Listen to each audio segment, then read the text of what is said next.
Pronto, gente, vamos lá então para o nosso último bloco com mais algumas questões sobre alguns temas que eu achei que são muito importantes para a gente ver na forma de questões práticas para vocês terem uma ideia de como é que isso é abordado e cobrado nas provas, tá certo? Vamos lá então.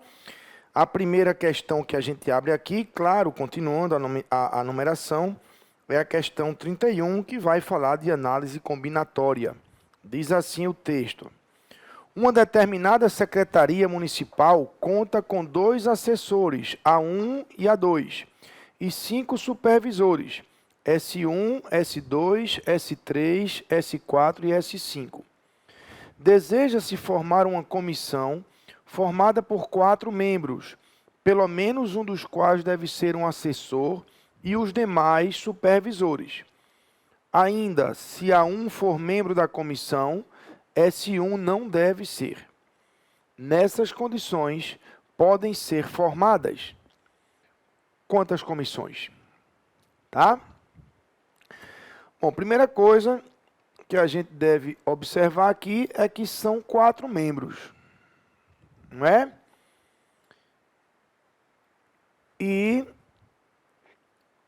pelo menos um deve ser um assessor. E os demais supervisores, tá? Agora tem uma coisa muito importante aqui, que é, se A1 for membro da comissão, S1 não deve ser.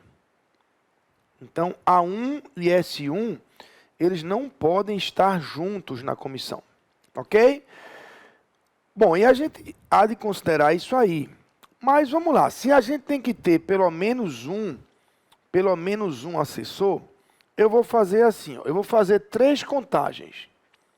Eu vou contar comissões só com A1 como assessor. Depois eu vou contar comissões só com A2 como assessor, tem que ter pelo menos um, né? Mas depois eu vou contar as comissões com A1 e com A2, porque é pelo menos um. Não é? Então, eu posso ter uma comissão onde assessor só vai ter A1, eu posso ter uma comissão onde assessor só vai ter A2, e eu posso ter uma comissão também onde assessor vão ter os dois, A1 e A2. Ok? Então, vamos lá. Se eu só tiver A1 como assessor, eu preciso escolher 3 supervisores, não é? Porque não é uma comissão de 4. Se eu já tenho A1, ficam faltando 3, não é? Eu vou anotar aqui, ó. Faltam 3. Para completar os 4, não é isso? E esses 3, se eu estou imaginando que somente A1 estará aí de assessor, esses 3 têm que ser 3 supervisores. Ok? Só que um detalhe, ó. Quando A1 está na comissão, S1 não pode.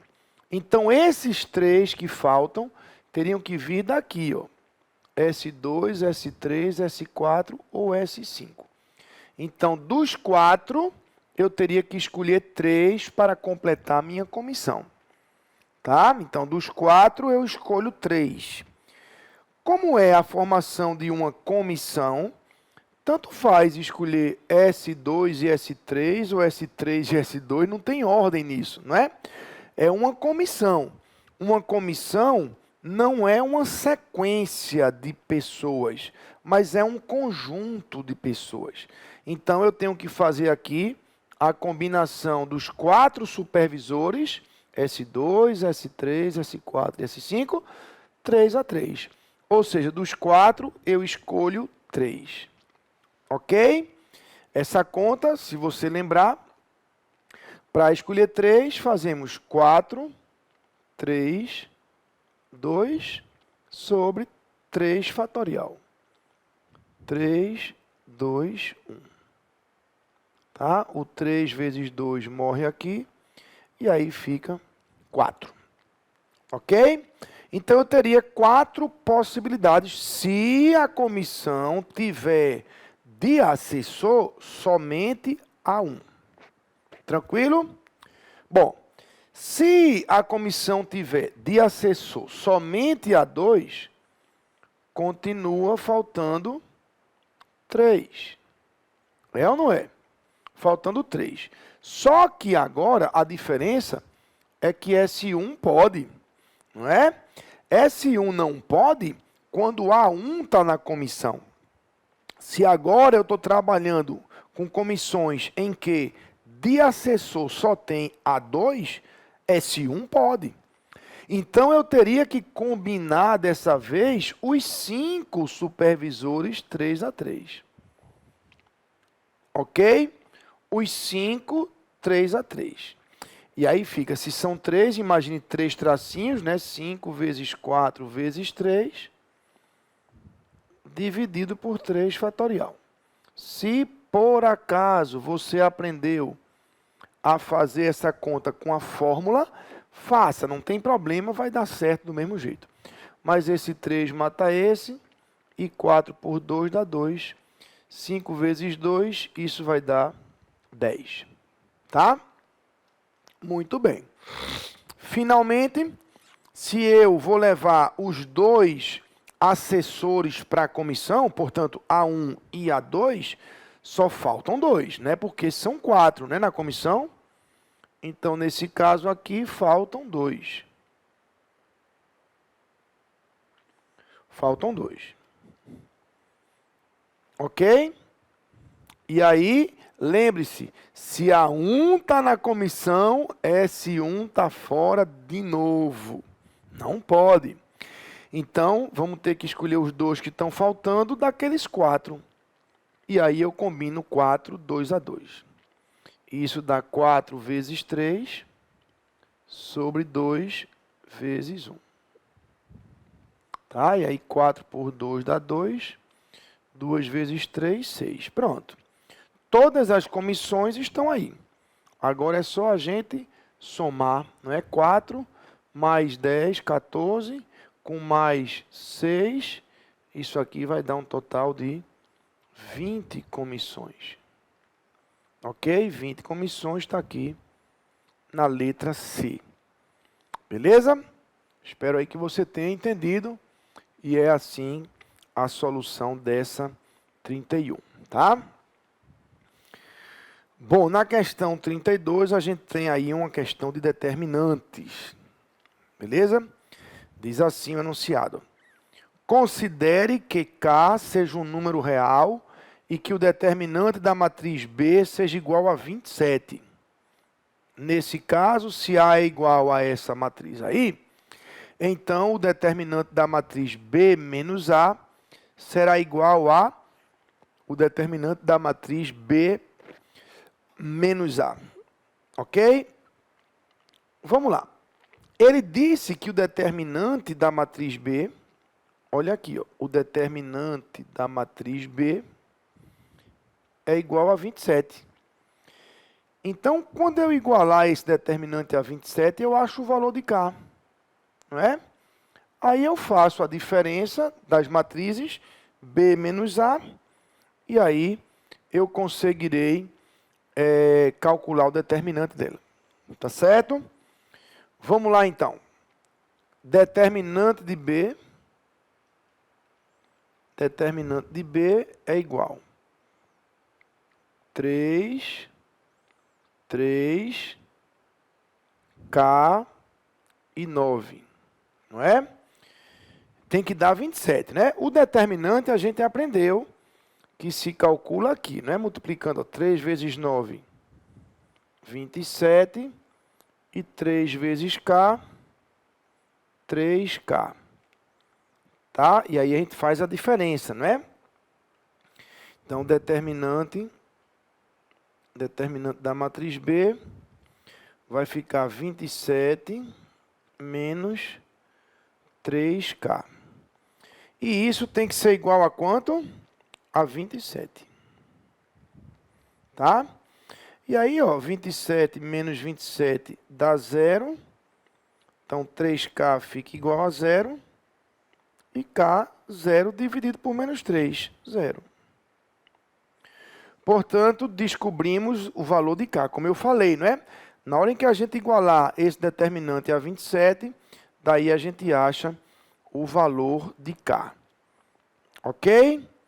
Agora vamos fazer a matriz B menos A. Então, ó, calculando ou operando, né? B menos A. Tá bem? Vamos lá. B, 3, 0 e 9. B, né? Menos A. A é 3, 9, menos 1 e 6. Ok? Olha aí, numa mesma questão a gente trabalha determinante, trabalha operação com matrizes, né? E assim a gente vai revisando tudo.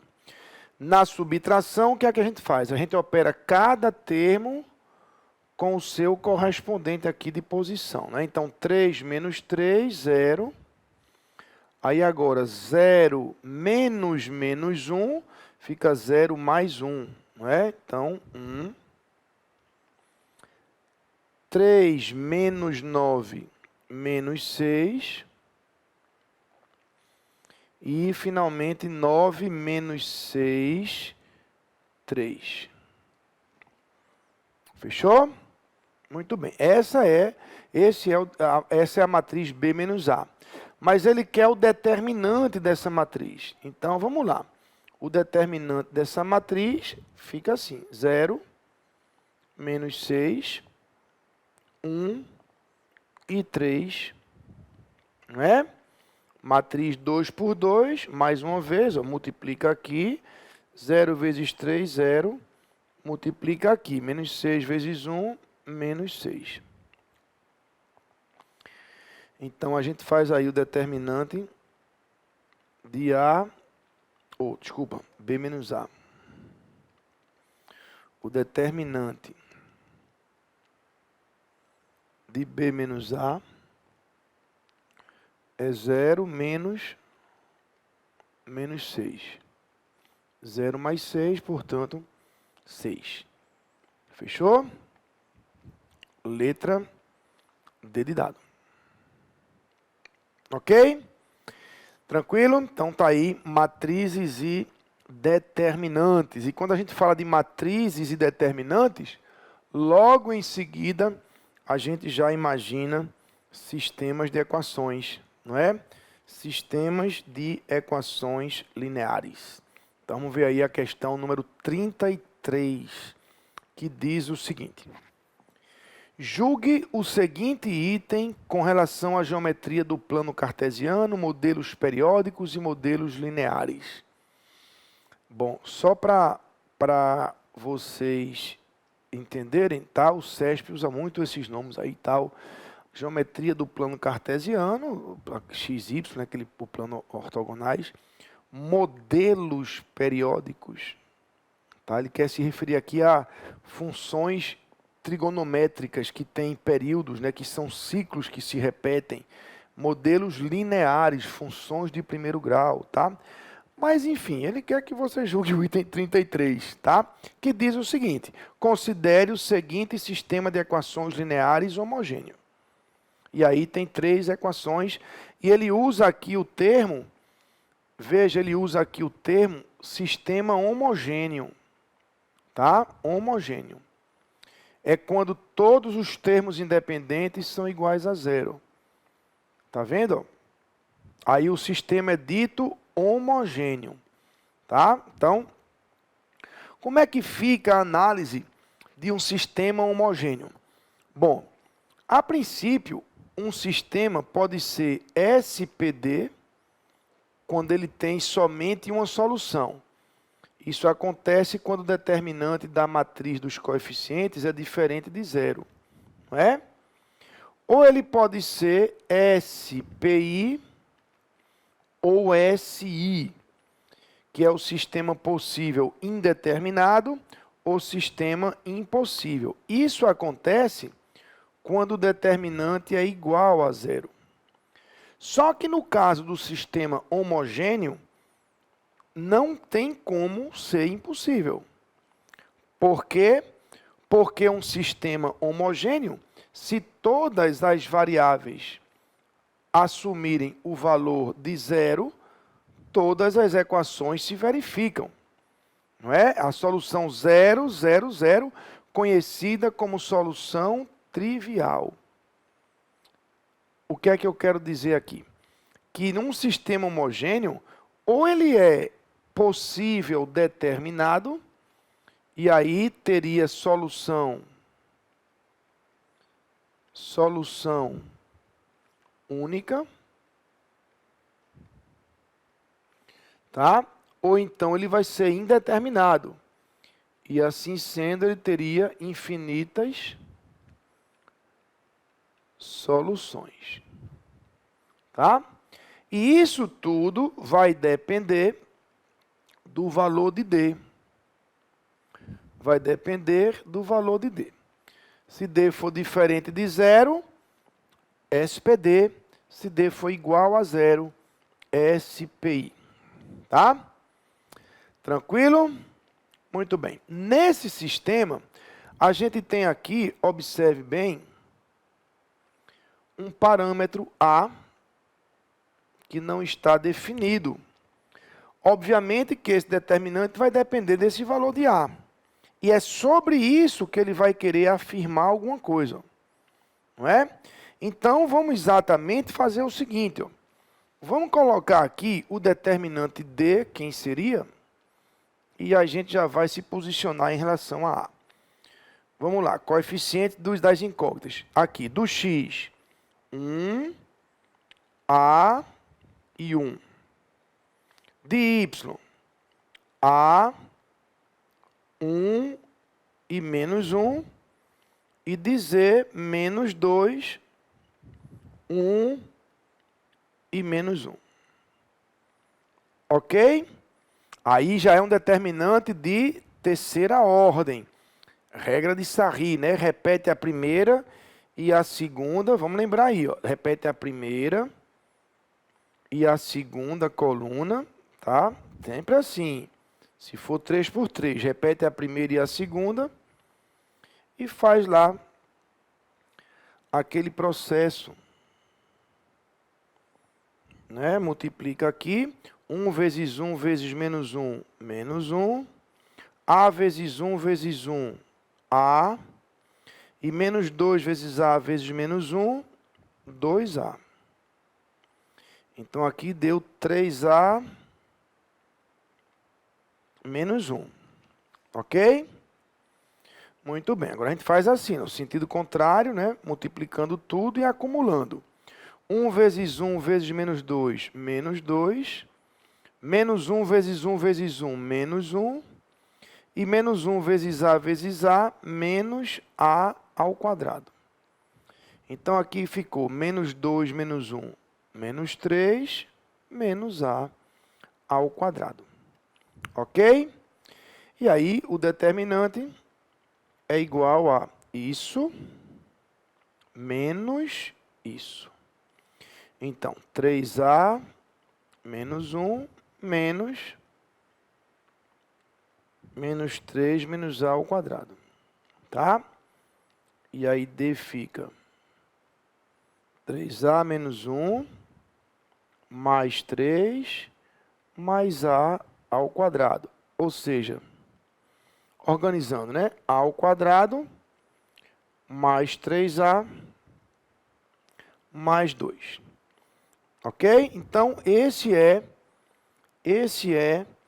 o determinante D dos coeficientes das incógnitas, tá? Então, vamos lá. Quando é que isso vai ser zero? Vamos lá. Quando é que D vai ser zero? Quando D vai ser igual a zero. Vamos ver. A ao quadrado mais 3A mais 2 igual a zero. Tá? Aí você vai cair na fórmula de Bhaskara, uma equação do segundo grau, não é verdade? E vai resolver ou pela fórmula de Bhaskara, né, por delta, ou então pela soma e produto. Tá? Eu vou resolver rapidinho aqui, porque eu já estou com ela resolvida, só para a gente ganhar tempo e poder ainda fazer mais uma questão ou outra, tá certo? Essa equação, ela vai ter como solução A igual a menos 1 ou A igual a menos 2. Ok? Menos 1, menos 2. Então, quando é que D vai ser 0? D vai ser 0 quando A for menos 1 ou quando A for menos 2. E o que acontece se D for igual a 0? O sistema é SPI, não é? E sendo SPI, o que é que acontece? Ele terá infinitas soluções. De novo, se A for menos 1 ou A for menos 2, o determinante D vai dar 0. E se D for 0, o sistema será SPI. E sendo SPI, terá infinitas soluções. Agora veja o que ele afirma aqui, ó. Nesse caso, é correto afirmar que se A for igual a menos 1 ou se A for igual a menos 2, então esse sistema só admite a solução trivial. Não. Ele admite infinitas soluções. Ele só admite só a trivial, que é a solução única, se ele fosse SPD. Ou seja, se o D fosse diferente de 0. Tá? Se o D for 0, infinitas soluções. Por isso que o item está errado. Ok? Tranquilo? Vamos lá para a próxima? Vamos lá. Agora uma questãozinha aí de trigonometria, né? Para construir uma rampa de acesso a uma garagem, foi feito um projeto conforme a figura a seguir. No projeto, a rampa é a hipotenusa AB do triângulo retângulo ABC. A altura da rampa, representada pelo cateto BC, deverá medir 2 metros. A distância AC, representada pelo outro cateto do triângulo, deverá ser tal que a inclinação da rampa, dada pelo ângulo θ no vértice A, não seja superior a 30 graus. Nessa situação, sabendo-se que a tangente de 30 é igual a raiz de 3 sobre 3, o cateto AC, o comprimento, né, ou a medida, né, faltou aí alguma coisa, do cateto AC em metros deverá ser tal o quê? O comprimento dele deve falar, né? Ok? Muito bem. Então, ele diz que isso aqui é 2, né? 2. Aqui a gente tem o ângulo θ. Ele quer saber esse valor de x. Tranquilo? Então, ó, quanto mais você mexer nesses catetos, mais você varia a tangente de θ. E ele disse que a inclinação deve ser superior, não deve ser superior a 30 graus. Quer dizer que a tangente desse ângulo não deve atingir mais do que 30 graus, não é? Então, como é que a gente calcula a tangente de um ângulo? Cateto oposto, ó, tangente de θ, cateto oposto, 2, sobre cateto adjacente. Isso não pode ser superior, quer dizer, tem que ser menor ou igual a tangente de 30, não é? Porque ele não quer que isso aí passe de 30 graus. Ok? Tranquilo? E daí a gente vai encontrar o valor de x.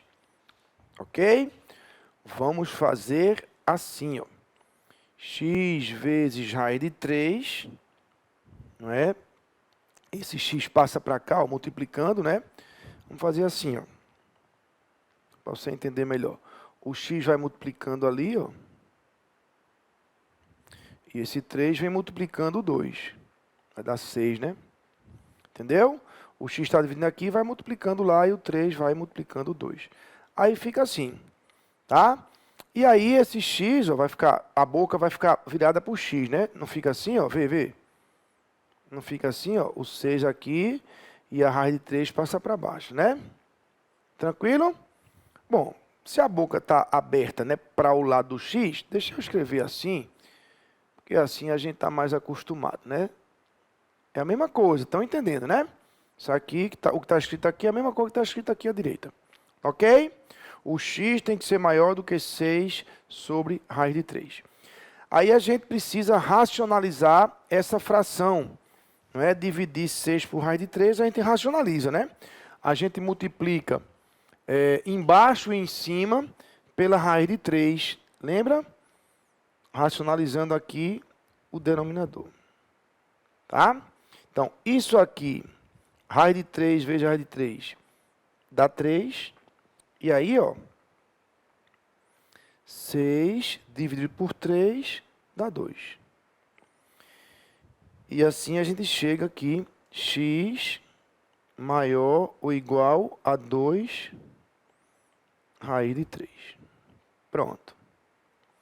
O x tem que ser maior ou igual a 2 raiz de 3, que está aqui na letra E. Ok?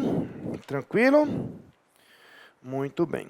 E para a gente fechar, que está um agora de geometria, né? Geometria plana. O ponto E pertence ao lado AD do triângulo ou do retângulo ABCD. E ED é igual a 15 centímetros, conforme mostra a figura. Sabendo que a área do retângulo ABCD é 336 centímetros quadrados e que a área do trapézio BCDE é 273 centímetros quadrados, a medida em centímetro do lado AB é... Pronto, ele quer esse lado AB. Eu vou chamar aqui, ó. Eu vou chamar esse lado BC de X, está na horizontal, né? Vou chamar de X. E esse AB eu vou chamar de Y. Então, ele quer saber o valor de Y. Tá? Ele quer o valor de Y. Tranquilo? Bom, de cara, ele disse que a área do retângulo é 336. Então, área do retângulo, base vezes altura, igual a 336. Ok? E depois ele disse que a área do trapézio é 273. Bom, eu vou fazer assim, para eu não ter que trabalhar a área do trapézio, eu vou trabalhar o seguinte, vê, se a do retângulo todinho é 336 e a do trapézio é 273, a desse triângulo é a diferença, 63. Vê se você entendeu. Né? Porque o retângulo todinho tem que dar 336. Subtraia o trapézio, fica 63, que é esse triângulo. Tá? Porque aí, ó, a E vai medir quanto? X menos 15. Porque aqui não é 15? Né? De E para D tem 15. Então, esse pedaço aqui é o X todinho menos 15. E aí eu trabalho aqui na área desse triângulo, não é? Que é base x menos 15. Ó, x menos 15, ó, base, vezes altura, altura y, sobre 2.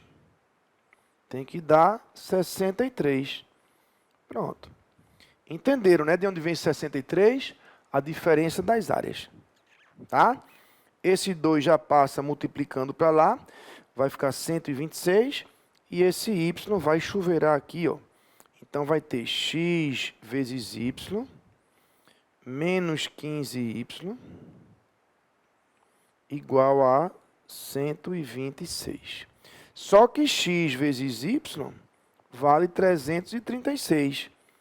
Então, eu vou substituir, ó, 336 menos 15y igual a 126.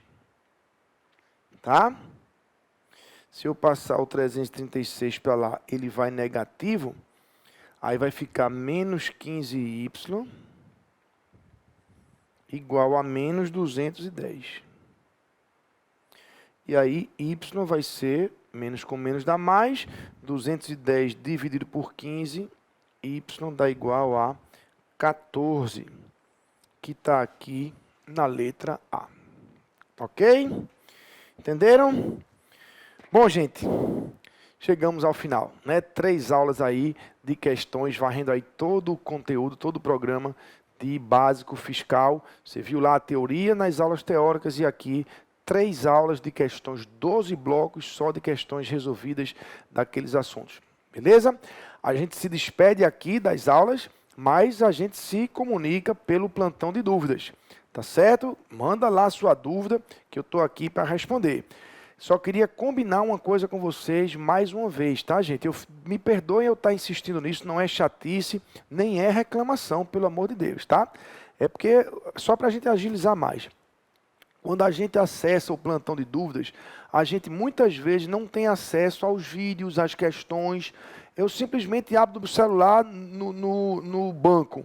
Estou esperando o gerente ali para falar com ele e abro aqui o celular para ver o plantão. Não tem como eu acessar ali os arquivos, os slides, as aulas, os vídeos. Então, não adianta você mandar a questão assim, ó. Jairo, na aula 3, a questão 18 eu não entendi.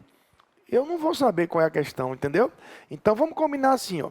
A questão que você tiver dúvida, copia e cola o texto da questão no plantão de dúvidas. Porque aí, de onde eu abrir, a questão está na minha frente. Beleza? Bom, dizer que foi um prazer aqui estar com vocês durante essas aulas todas. Desejar aí de coração que vocês consigam essa tão sonhada aprovação. Tá? Dizer que eu estou aqui torcendo por vocês, mais do que torcendo. Eu estou aqui à disposição de vocês para a gente seguir junto aí, através do plantão de dúvidas, para você ir para a prova sem nenhuma dificuldade e nenhuma dúvida. Tá certo? A gente se comunica por lá, né? Encerra aqui as aulas, mas mantém essa relação lá pelo plantão. Beleza, gente? Um grande abraço para vocês. Tomara a Deus que vocês consigam a aprovação o quanto antes. Ok? Valeu, um grande abraço e até a próxima oportunidade.